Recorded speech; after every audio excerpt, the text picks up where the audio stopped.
திருத்துவம் 3 நபர்களை காண்பிக்கிறது.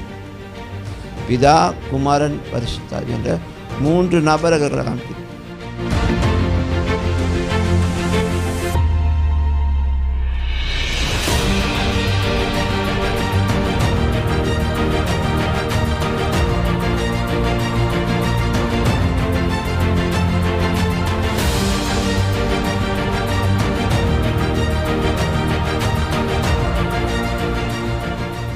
ஹலோ, பரலோகம் போகிறது கஷ்டம் கிடையாது.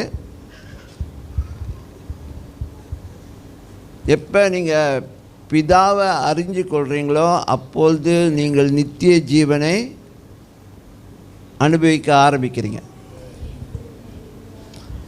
The matter now is not the place, the person. பரலோகம் நம்ம என்ன நினைக்கிறோம், நித்தியமாக வாழக்கூடிய ஒரு இடம். ஆனால் அந்த பரலோகத்தை தேவனுக்குள்ளே தான் இருக்குது, பிதாக்குள்ளே தான் இருக்குது.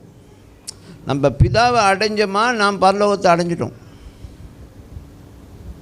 Because in my father's house சொன்னார், என்னுடைய பிதாவுடைய வீட்டில் நிறையா வாசஸ்தலங்கள் உண்டு.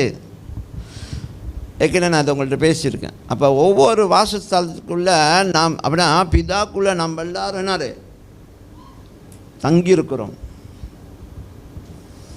ஸோ அந்த பிதாவை அறிகிற அறிவு தான் நித்திய ஜீவனை நாம் அனுபவிக்க வைக்குது. So the moment you know the father, who is the father?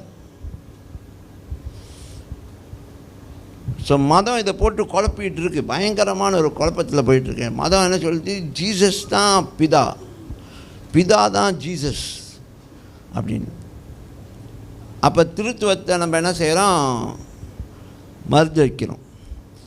திருத்துவத்தை மறுதளிக்கிறோம், அது உண்மை இல்லை. அப்படின்னா 3 பிதா, குமாரன், பரிசுத்த ஆவின்னு சொல்கிற அந்த திருத்துவத்தை நாம் என்ன செய்கிறோம், டினை பண்ணுறோம். It's no longer that. It is one God who the one father came in the other forms அப்படின்னு. அப்படின்னா பிதாவானவர் ஒருவரே இயேசுவாக வந்தார், பிதாவானவர் ஒருவரே பரிசுத்த ஆவியாக வந்தார். அப்படின்னா அது பொய், அது நிஜம் இல்லை, அது சத்தியம் கிடையாது.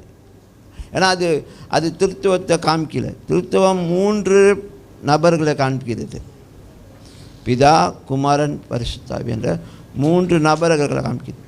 அதனால தான் அதுக்கு பேர் ட்ரினிட்டி. திருத்துவம் அப்படின்னா 3 3 3 3 ஓகே, ட்ரினிட்டி.